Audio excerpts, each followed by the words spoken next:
As I stepped inside and began gathering my belongings, my unfaithful wife shouted, "What do you think you're doing?" I looked at her, calm but resolute, and said I was finished, walking away for good. That moment is etched into my memory. The instant everything shifted, I stood there, suitcase in hand, prepared to leave the very home I had built from the ground up through years of hard work, sleepless nights, and personal sacrifice. That house had once meant something deeper to me: love, loyalty, and trust. But now, all of that felt like a hollow illusion. It was meant to be a perfect life, wasn't it? Maria and I had crossed paths years ago at a business summit in Zurich. She was graceful, intelligent, and carried herself with confidence. Everything I once admired in a partner. Back then, I was immersed in the luxury hospitality industry, pushing my limits with 12-hour workdays and barely a moment to breathe, let alone think about relationships. Then came Maria, who flipped my world upside down. She was excelling in the finance sector, sharp-witted, driven, and fiercely ambitious. Together, we seemed unstoppable. A powerhouse duo chasing success, love, and dreams. The early days of our marriage felt like a fairy tale. We jetted across continents, graced glamorous events, and built a life many would envy. The bond we shared felt indestructible. But over time, as my career soared, small cracks started to form. It didn't happen overnight.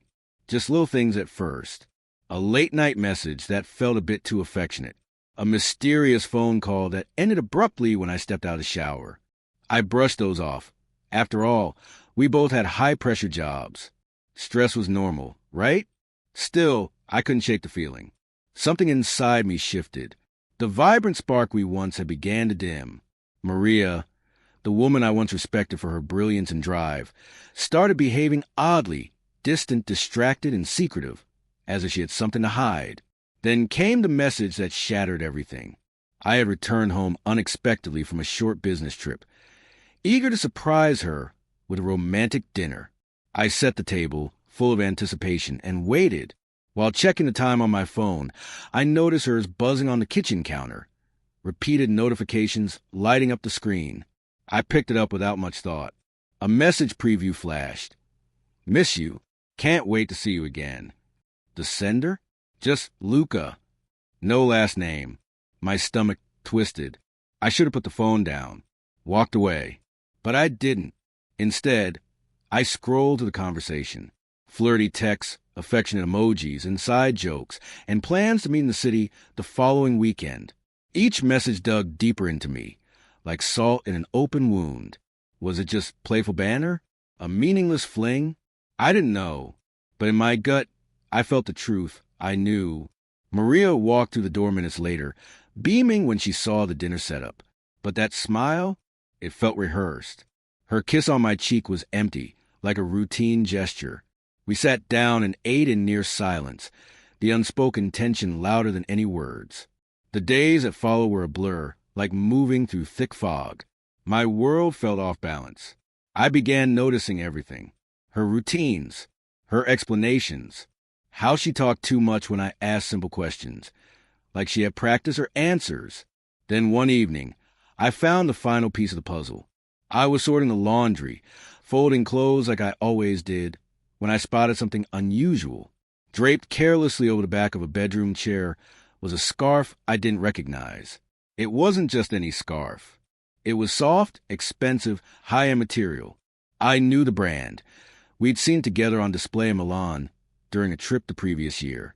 But Maria had never purchased it. I picked it up, fingers brushing the luxurious fabric, heart sinking. It hadn't been left there by accident. It felt like evidence left behind in a rush.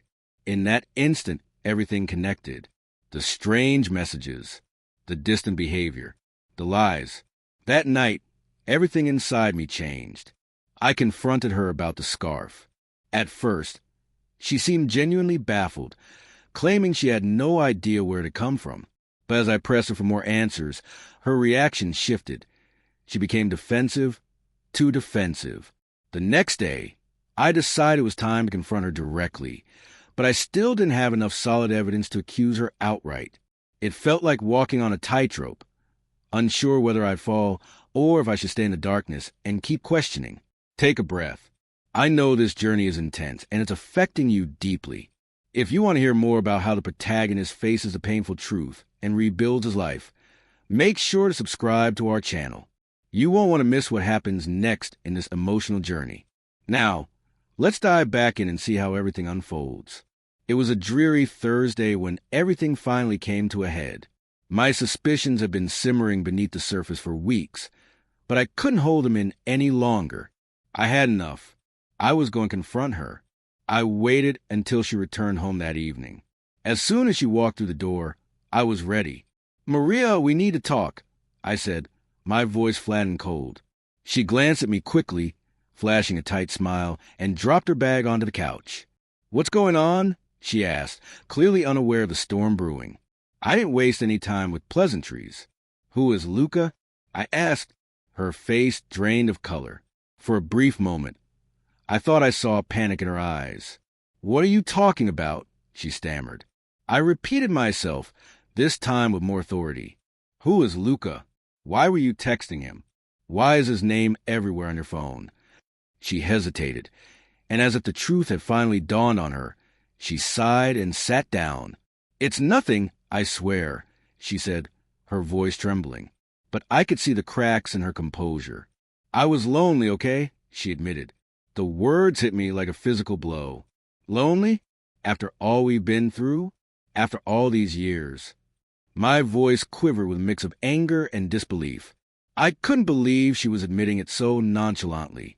She looked away, avoiding my gaze. "It didn't mean anything. You were always gone, always working.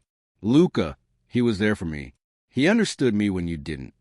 My heart shattered, but I refused to let her off the hook easily. "So you think I don't understand you?" I demanded. "I was building our future, Maria, for us, and this is how you repay me." I wasn't going to beg or try to fix something that was already broken beyond repair. But I wasn't going to walk away without making her understand the full weight of what she had done. Over the next few days, I planned my next move. I wasn't just going to leave her. I needed her to feel the depth of the betrayal, every ounce of pain, every second of torment. I wasn't leaving without leaving a mark. It was Saturday when it all came crashing down. I spent the morning packing slowly, methodically. My belongings were scattered around the room. Clothes, books, photographs. Maria was out at lunch with her co-workers, and I knew I had the house to myself. By the time I was finishing, I heard the front door creak open. Maria's voice echoed upstairs. "Hey, I'm back." I stayed silent, my heart pounding in my chest. This is it, I thought. She walked into the bedroom, expecting to find me on the couch, maybe watching TV. But when she saw the suitcase by the door and the empty closet, her expression went ghostly. "What the hell are you doing?" she yelled, anger lacing her words instead of fear. I stood up, meeting her gaze for the first time in days. "I'm leaving, Maria. I'm done. For good." Her face twisted in confusion, then fury. "You can't just—" I cut her off. "No, I can't keep pretending like nothing happened. You made your choices. Now I'm making mine." Her eyes welled up with tears, but they didn't stir anything inside me. I was finished with the lies, the deceit. I had loved her once, but now all I felt was an empty void. "I'm leaving, Maria, and I'm never coming back." As I walked out the door, suitcase in hand, I felt an unexpected calm. I was leaving behind the woman I had built my life with, leaving behind the memories, the future we had envisioned, the dreams we had shared. But strangely, it didn't hurt like I expected it to. The pain of betrayal had burned away all the other emotions. It was over, and I was free. Sometimes, the hardest part isn't the betrayal itself. It's the moment when you realize you're worth more than the lies. Thank you for being a part of this story with me. If it moved you, please give the video a thumbs up and consider subscribing to our channel. I've noticed many of you enjoying these stories aren't subscribed yet. By subscribing, you're not just following a channel. You're joining a community that values meaningful, deep storytelling. Let's continue to explore these emotional journeys together. Don't forget to hit the notification bell so you won't miss our next story.